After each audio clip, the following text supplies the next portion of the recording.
Hi everyone, I am really excited about reading The Story Genius with you all. I think it's, so far I just read the introduction in chapter 1 and the whole way through I'm like shouting, yes, I agree, I agree. So I'm really excited about this. I can't wait to dig into it. Also, my birds, whenever I talk, tend to be loud. I'm sorry. I need to find a new place to tape these videos, but it is what it is. The one thing that kept going through my mind, I have a piece of hair stuck in my mouth. The one thing that kept going through my mind while reading our assignment for this week was something that I read about kids that read Harry Potter.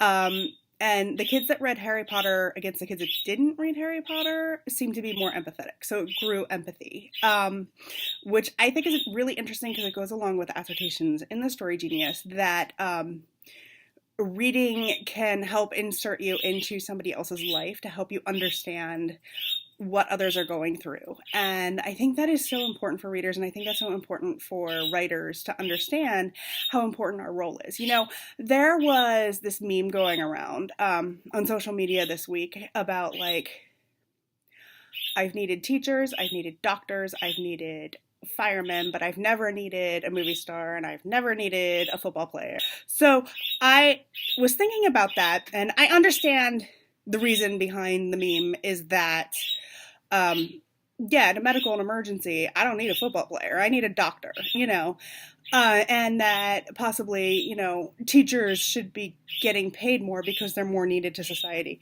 However, that wasn't stated, so I'm just going off of what was on it. And I just thought to myself, we do need storytellers. We do need these athletic people because that is our culture. And how we grow as a people, not necessarily the exact actor or the exact football player, but we need people to tell these stories. And I do believe that sports, it is a story. I mean, if you listen to people after a game talk about a game, it's a story, and they're just as passionate about it as like I am about a book. It is needed for our culture.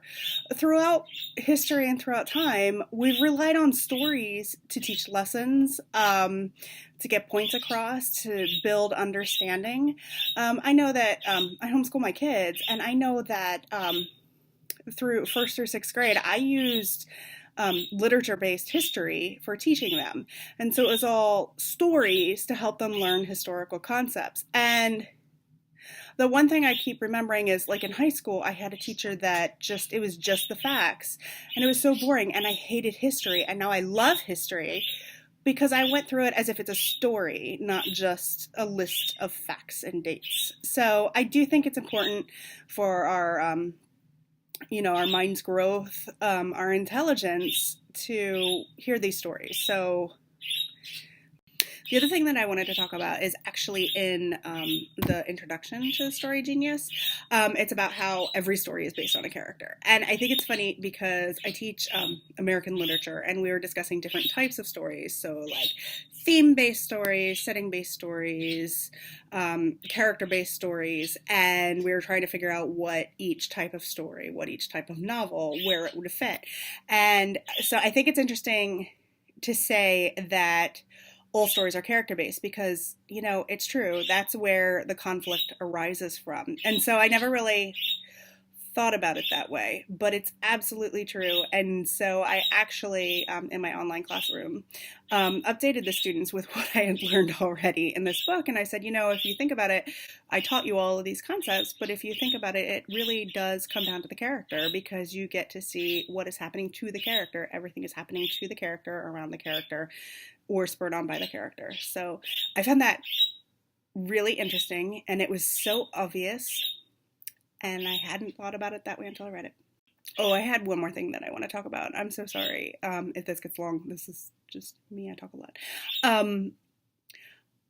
My son is in college, and I still sometimes proof his papers, and because, as a mom, I have to still feel needed. He's actually studying geometry using Euclid's Elements. And so they write a lot of papers for math. It's kind of a strange classics school. So I was reading this, and it struck me, he was talking about the geometrics of a triangle as if it was a story. and the triangle was a character. And it's so funny because he always struggled through school with math, but now that he's having the opportunity to learn from reading Euclid and having a triangle treated as a story in his mind, he's totally getting everything. And yeah, I think that some people need to think in stories. So yeah, we have an important job to do, I think, as writers.